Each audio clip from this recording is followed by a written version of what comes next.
Someone admits something in the court. Can it be a conclusive proof? Or someone admits something in the court and later denies. Is that okay? Hey guys, welcome to my legal classes. This is Ganesh Pujari, and in the series of Evidence Act, we were focusing on chapter 2, which is all about relevancy of facts, covering from section 5 to 55. Here in this video, we are discussing the last provision related to admission covered under section 31, which is all about admissions not conclusive proof but may estope. Now here in this video, we are also understanding the meaning of estoppel. I'm not taking any of your time. I just have one slide. Why to waste time? Let's get into the only slide.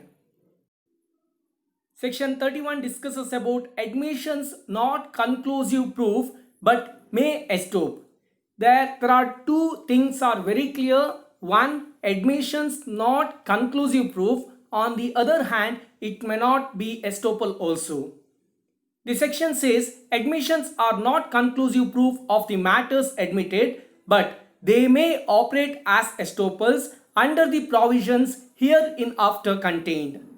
Now, what is the provisions that hereinafter contained? That is section 32, which discusses about cases in which statement of relevant fact by person who is dead or cannot be found, etc. is relevant. Let us try understand this particular section with a very small chart. Now, what do we have here? There are admissions. When it comes to admissions, they are not conclusive proof. If somebody has admitted on a certain matter, we cannot consider it as a conclusive proof. That is what section 31 says. But saying so, such admissions are operating as estoppels. What is the term meaning of estoppel?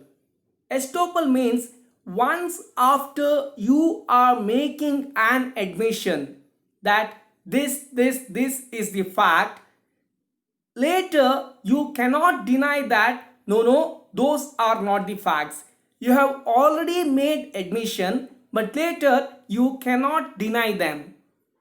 Or in a simple terms, it is a rule of law that prevents a person from denying the truth of a statement he has made or from denying the existence of facts that he has alleged to exist. That means earlier he has said that yes, these facts are existed, but later he cannot deny because the court has already admitted them. Saying so, it is not a conclusive proof as far as section 31, but then it operates as estoppels.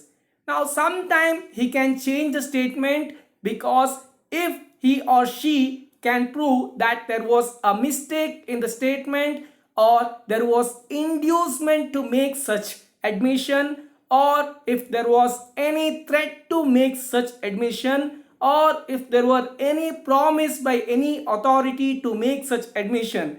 These may be the reason where court can review them, but on a normal circumstances, they operate as estoppels.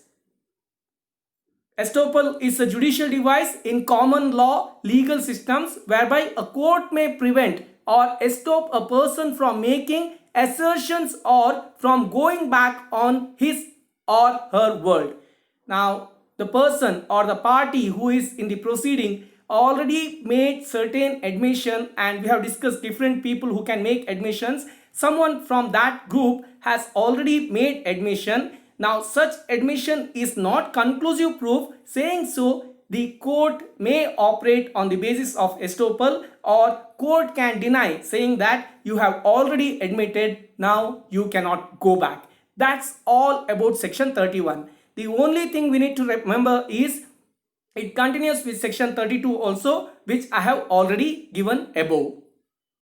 That's all about section 31, and we are done with admissions. However, I will bring one video on the difference between confession and admission. There we will talk a little more about admission. That brings an end to discussion on admission and section 31. With that, I am taking off. Thank you so much for subscribing my channel. Please like, share and comment my videos. All the very best for whatsoever purpose you are referring my channel, and see you in my next class with confession. Thanks again.